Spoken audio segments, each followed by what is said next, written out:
नसीराबाद में शहरीन पारां सेबको जी ज़्यादतियुनि ख़िलाफ़ एहतजाज जारी रखियो आहे। तफ़सील ॿुधाए रहियो आहे अल्लाह बख्श कुरैशी।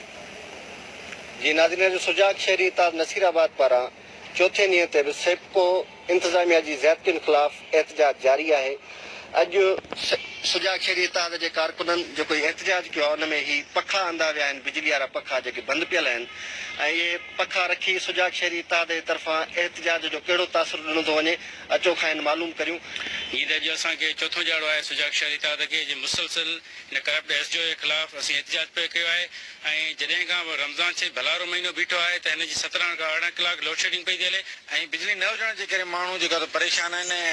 ऐं ही पखा असां एहतजाजनि तौरु खणी आया आहियूं त बिजली जी नसीराबाद शहर में आहे ई कोन।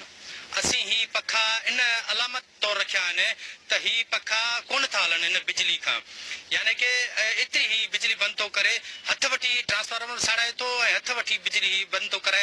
त अहिड़ी सूरत हाल में सुजाग शहरी ताद नसीराबाद या घुर थो करे त हिन नाल ऐं करप्ट एसडीओ खे हटाए शहरनि मां बेचैनी ख़तम कई वञे। अॼु असांजो एहतजाज चौथे ॾींहं खां जारी आहे। असां ही पखा रखी अलामती तौर इंतज़ामिया खे पैगाम था ॾियूं त तव्हांजे बिजली जी सूरत हाल ही आहे जो शहरनि जा ही पखा बि नथा हलनि। ही चौथों ॾींहुं आहे हिन एहतजाज खे ऐं उन एसडीओ जे कन ते का बि जूअ नथी चुरे।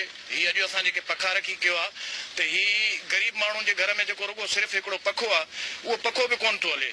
जी नाज़रीन, अवां ॿुधो त हिननि जो इहो ई मुतालबो आहे त जेसीं ताईं बिजली जी अथरादू लोड शेडिंग ख़तमु नथी कई वञे, जेसीं ताईं इहे ज़्यादतियूं शहर सां ऐं अवाम सां ख़तमु न थींदियूं, सुजाग शहरी ताद जो एहतजाज जारी रहंदो। कैमरामैन सज्जाद कलोड़ सां गॾु अल्लाह बख्श कुरैशी, सिंध टीवी न्यूज़, नसीराबाद।